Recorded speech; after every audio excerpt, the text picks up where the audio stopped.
नमस्कार, आप देख रहे हैं यूट्यूब चैनल हिंदी बोध अभिजीत। इस वीडियो में मैं प्रत्यय के बारे में बात करूंगा। मैं बताऊंगा कि प्रत्यय क्या होता है, प्रत्यय के कितने भेद हैं। साथ ही साथ मैं ये भी बताऊंगा कि कैसे किसी शब्द के अंत में शब्दार्थ जोड़ने के बाद उसका अर्थ बदल जाता है। तो मेरे साथ बने रहिए और देखते रहिए। तो आइए सबसे पहले जानते हैं कि प्रत्यय होता क्या है। प्रत्यय किसी शब्द के अंत में कोई शब्दांश अगर जुड़ जाता है और जब उसका अर्थ बदल जाता है तो उसको ही प्रत्यय कहते हैं। जैसा कि आप देख सकते हैं कि मैंने इसकी परिभाषा को बोर्ड पर लिखा हुआ है। जो शब्दांश का अर्थ होता है शब्द के अंश या हिस्से। जो शब्दांश शब्दों के अंत में लगकर उनके अर्थ बदल देते हैं वे प्रत्यय कहलाते हैं। अर्थात शब्द होगा, उसके अंत में कोई शब्दांश जुड़ जाएगा और उसके बाद जो अर्थ बदल जाएगा उसका मिलने के बाद उसको ही हम प्रत्यय कह लेंगे। जैसे कि मैंने यहाँ पे दो उदाहरण लिखे हैं। पहला है रोचक। रोचक में ता प्रत्यय जुड़ा है और ये दोनों जुड़कर क्या हो गया, रोचकता। रोचक का अर्थ होता है दिलचस्प और उसमें ता प्रत्यय जुड़ने के बाद रोचकता। यह जो है ना एक भाव है, इसको हम छू नहीं सकते। अगर कोई दिलचस्प लगती है तो दिलचस्प लगने वाली बात, भाव। और वही जो दूसरा जो उदाहरण है वो है अवध में ई प्रत्यय जुड़ने के बाद अवधि। अवध एक ऐतिहासिक राज्य का नाम था, ठीक है। अवध एक राज्य का नाम था और वहाँ पे ई प्रत्यय जुड़ा है जिसके बाद वह अवधि हो गया। अवधि एक भाषा है जो अवध प्रदेश में बोली जाती है। किसी ज़माने में एक प्रदेश हुआ करता था अवध, वही उसी की भाषा है अवधि। तो एक का अर्थ हो गया प्रदेश और एक का अर्थ हो गया भाषा। तो ये इसको कहते हैं मूल शब्द। यहाँ पे मैंने ऐसे एक गोला देकर मैंने समझाने का प्रयास किया कि ये जो शब्द जो मैंने लिए हैं पहले, ये है मूल शब्द, इनको मूल शब्द कहा जाता है। और ये जो है ना ये प्रत्यय है। एग्जाम में या परीक्षा में यही दिया रहेगा कि ता प्रत्यय जोड़कर शब्द बनाए तो रोचक रोचकता, ई प्रत्यय जोड़कर शब्द बनाए अवध अवधि। तो ये सही उत्तर है। और ये जो नया शब्द जो बना है उसको शब्द रूप कहते हैं। मैं उम्मीद करूंगा कि यह उदाहरण देखने के बाद प्रत्यय क्या है और कैसे बनता है ये समझ में आ जाएगा। वीडियो में आगे बढ़ने से पहले आप सबसे एक विनम्र निवेदन है कि अगर आप मेरे इस चैनल पर नए हैं तो इसको सब्सक्राइब जरूर कर लीजिएगा और वीडियो को लाइक और शेयर कीजिए ताकि किसी ज़रूरतमंद को इससे सहायता हो। तो ये जानते हैं कि प्रत्यय के कितने भेद हैं। प्रत्यय के दो भेद हैं। जो पहला है वह है कृत प्रत्यय और जो दूसरा है वह है तद्धित प्रत्यय। इस वीडियो में केवल इसके बारे में हम विस्तार से जानेंगे। दोनों को अगर हम विस्तार से जानने का प्रयास करने लगेंगे इसी वीडियो में तो वीडियो काफ़ी लंबा खींच जाएगा, इसलिए हम केवल इसी के बारे में इसमें बात करेंगे। इसके बारे में मैं एक अलग से वीडियो बनाकर आगे बढ़ने से पहले जितने भी दर्शक हैं मैं उनको बता देना चाहता हूँ कि इस वीडियो के डिस्क्रिप्शन में एक लिंक मिल जाएगा जिसमें से वह क्लिक करके इससे जुड़े हुए किसी भी नोट्स को वह PDF फॉर्मेट में डाउनलोड कर सकते हैं। आगे बढ़ते हैं, जानेंगे कि कृत प्रत्यय क्या होता है। इसकी परिभाषा को मैंने बोर्ड पर लिखा हुआ है। जो प्रत्यय धातुओं या क्रियाओं, धातु शब्द वे होते हैं जिनसे क्रिया शब्द बनता है। जैसे लिख, लिखना, लिख धातु है और लिखना क्या है, क्रिया है। धातुओं या क्रियाओं के अंत में जुड़कर उनका अर्थ बदल देते हैं तो उन्हें कृत प्रत्यय कहते हैं। जो शब्दांश या जो प्रत्यय किसी धातु या क्रिया शब्द के अंत में जुड़ेंगे तो ही उसका जो बदलाव आएगा तो उसको कहेंगे हम कृत प्रत्यय। जैसे यहाँ पे दो उदाहरण मैंने लिया है, लिख और आवट। ये जो लिख है यह धातु है, धातु शब्द है। लिखना जो है वो क्रिया है। लिख क्या है, धातु शब्द है। धातु शब्द के अंत में क्या जुड़ा है, शब्दांश आवट। जिन दोनों जुड़कर क्या हो गया, लिखावट। लिख मतलब किसी चीज को लिखने के लिए कहा जा रहा है और लिखावट का मतलब हाथ से लिखा हुआ। अर्थ में परिवर्तन आ गया जिसके कारण ये जो प्रत्यय है ये मूल शब्द है और ये क्या है, शब्द रूप। इसको शब्द रूप कहते हैं। उसी तरह से घट भी क्या है, ये धातु शब्द है। धातु शब्द के अंत में इया शब्दांश जुड़ गया, दोनों जुड़कर क्या हो गया, घटिया। घट का मतलब होता है घटना। घट कोई चीज घट रही है मतलब उसका संख्या कम हो रहा है तो वो इसका अर्थ है। और घटिया का अर्थ होता है जो अच्छी चीजें नहीं, अच्छी क्वालिटी का जो ना हो। घटिया सामान मतलब सामान अच्छी क्वालिटी का नहीं है तो उसका अर्थ यहाँ पे बदल गया। यहाँ पे दूसरा अर्थ है, यहाँ पे यहाँ पे दूसरा अर्थ है, और यह दोनों क्या है, यह दोनों प्रत्यय है। अब हम कृत प्रत्यय के अंतर्गत आने वाले कुछ प्रत्ययों के बारे में जानेंगे। जैसा कि आप देख सकते हैं कि मैंने सबको एक एक करके बोर्ड पर लिखा हुआ है।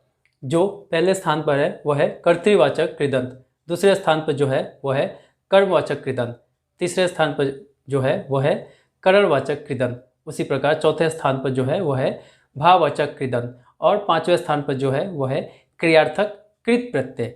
एक एक करके हम सभी के बारे में विस्तार से जानेंगे। कर्तृवाचक कृदंत को विस्तार से जानते हैं।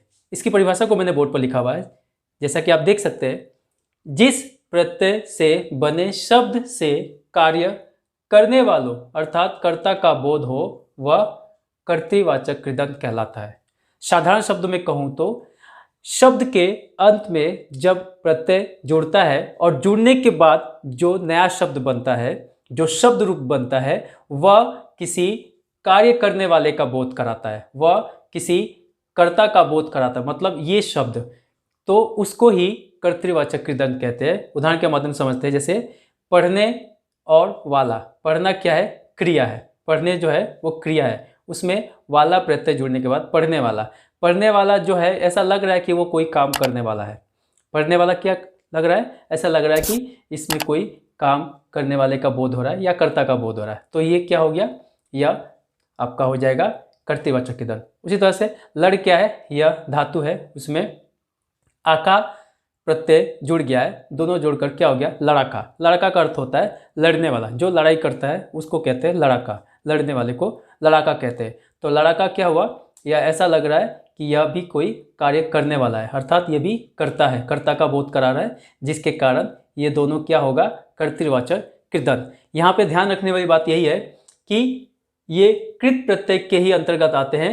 तो जो मूल शब्द होंगे ना, वो या तो क्रिया होंगे या धातु होंगे, इसके अलावा और कुछ भी नहीं होगा। ये पढ़ना क्या है, क्रिया है, लड़ क्या है, धातु है, इसके अंत में ही ये दोनों प्रत्यय जुड़े हैं। किसी और शब्द को हम नहीं ले सकते, क्योंकि हम कृत प्रत्यय के बारे में जान रहे हैं। यह बहुत ही महत्वपूर्ण बात है, इसको ध्यान। आगे बढ़ते हैं, जानेंगे कर्मवाचक कृदंत के बारे में। क्या है कर्मवाचक कृदंत, जिस प्रत्यय से बने शब्द से किसी कर्म का बोध हो वह कर्मवाचक कृदंत कहलाता है। अर्थात शब्द के अंत में प्रत्यय जुड़ने के बाद जो नया शब्द बनेगा, जो शब्द रूप बनेगा, वह किसका काम करेगा, कर्म का काम करेगा, तो उसको कहेंगे हम कर्मवाचक कृदंत। जैसे यहाँ पे उदाहरण देकर मैंने समझाने का प्रयास किया है। पढ़ क्या है, पढ़ धातु है, उसमें ना प्रत्यय जुड़ने के बाद पढ़ना। पढ़ना क्या हो गया, यह कर्म है। एक विद्यार्थी का कर्म क्या होता है, पढ़ना। और दूसरा शब्द विद्यार्थी से ही जुड़ा हुआ है, विद्यार्थी के कर्म से जुड़ा हुआ है। दूसरा शब्द क्या है, लिख।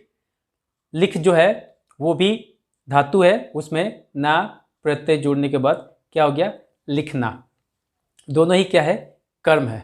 ठीक है, तो इस प्रकार ये क्या हो गया, ये कर्मवाचक कृदंत के अंतर्गत। अब हम जानेंगे करणवाचक कृदंत के बारे में। क्या है करणवाचक कृदंत, जिस प्रत्यय से बने शब्द से क्रिया के साधन अर्थात करण का बोध हो तो वह करणवाचक कृदंत कहलाता है। करणवाचक, करण जो होता है ना, क्रिया का साधन, मतलब जिसके सहायता से हम कोई काम करते हैं तो वह क्रिया का साधन कहलाता है। अब जैसे कि बेलन है, बेलन से क्या करते हैं, रोटी बेलते हैं, तो रोटी पकाना, वो पकाना क्या हो गया, क्रिया हो गया। किसकी मदद से बना रहे रोटी, बेलन, तो बेलन क्या हो जाएगा, वो क्रिया का साधन कहलाएगा। तो यहाँ पर मैंने दो उदाहरण दिए, जैसे रेत, इसमें ई प्रत्यय जोड़कर क्या हो गया, रेती। रेती का अर्थ होता है किसी चीज़ को काटने के लिए प्रयोग की जाने वाली एक वस्तु है रेती। तो रेत, रत का मतलब रगड़ रगड़ कर उसको काटते हैं। तो रेत क्या है, रेत का अर्थ होता है बालू, उसमें ई प्रत्यय जुड़ गया, वो रेती बन गया, अर्थ बदल गया। उसी तरह से झूल, झूलना, लटकना, उसमें आ प्रत्यय जुड़ने के बाद क्या हो गया, झूला। अब झूले पर बैठ के ही तो हम झूला झूलेंगे ना, तो झूला क्या हो गया, झूलने का साधन हो गया, मतलब क्रिया का साधन। झूलना क्या है, क्रिया है, और ये झूला क्या है, उस पर उसका साधन है, क्रिया का साधन। तो ये दोनों क्रिया का साधन है। मतलब यहाँ पे परिभाषा में वही लिखा है कि प्रत्यय जुड़ने के बाद जो शब्द बनेगा वह होगा क्रिया का साधन अर्थात करण। तो इस प्रकार से यह दोनों क्या कहलाएगा, करणवाचक। बढ़ते हैं, जानेंगे भाववाचक कृदंत के बारे में। क्या है भाववाचक कृदंत, जिस प्रत्यय से बने शब्द से भाव अर्थात क्रिया का व्यापार का बोध हो तो उसे भाववाचक कृदंत कहते हैं। भाव का अर्थ होता है ऐसी चीज़ें जो हम छू नहीं सकते, केवल महसूस कर सकते हैं, उन्हीं को भाव कहा जाता है। अर्थात प्रत्यय जुड़ने के बाद जो शब्द बनेगा वह भाव प्रकट करेगा। वैसी चीज़ों को हम छू नहीं सकते। जैसे यहाँ पे मैंने 2 उदाहरण लिए, थक और आन, इसमें प्रत्यय जोड़ा गया, दोनों जोड़कर क्या हो गया, थकान। जैसा कि मैंने पहले ही बता दिया था कि यहाँ पे जितने भी मूल शब्द होंगे वह या तो क्रिया होंगे या धातु होंगे। थक जो क्या है, यह धातु है, इसमें आन प्रत्यय जुड़ने के बाद थकान हो गया। थकान को हम छू नहीं सकते, केवल महसूस कर सकते हैं। उसी तरह से छल में आवाज़ जुड़ने के बाद क्या हो गया, छलावा। या था छल मतलब छल करना, छलावा मतलब भी धोखा ही देना, छल करना, धोखा देना।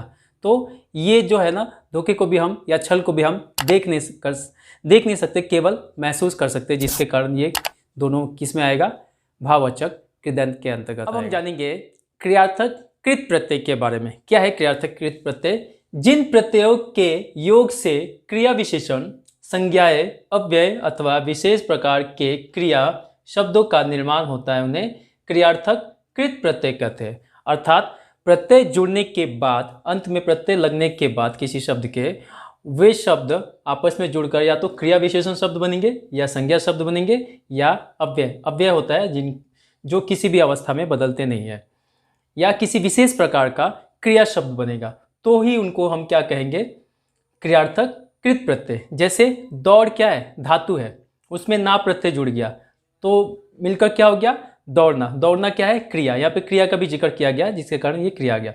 पढ़कर, पढ़ क्या है, पढ़ भी धातु है, और कर क्या है, इसमें कर जो है ये प्रत्यय लगा है, तो पढ़कर, ये भी एक विशेष प्रकार का क्रिया हुआ। पढ़कर, मैं अभी अभी पढ़कर आया हूँ, तो पढ़ना, लिखना, उठना बैठना सब क्रिया है।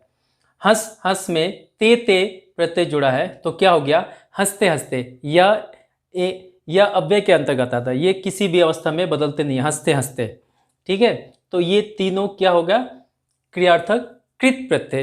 इस वीडियो में बस इतना ही। मैं इसके दूसरे भाग पर वीडियो जल्दी ही लेकर आऊँगा। तब तक के लिए बने रहिए हिंदी बोध के साथ। धन्यवाद।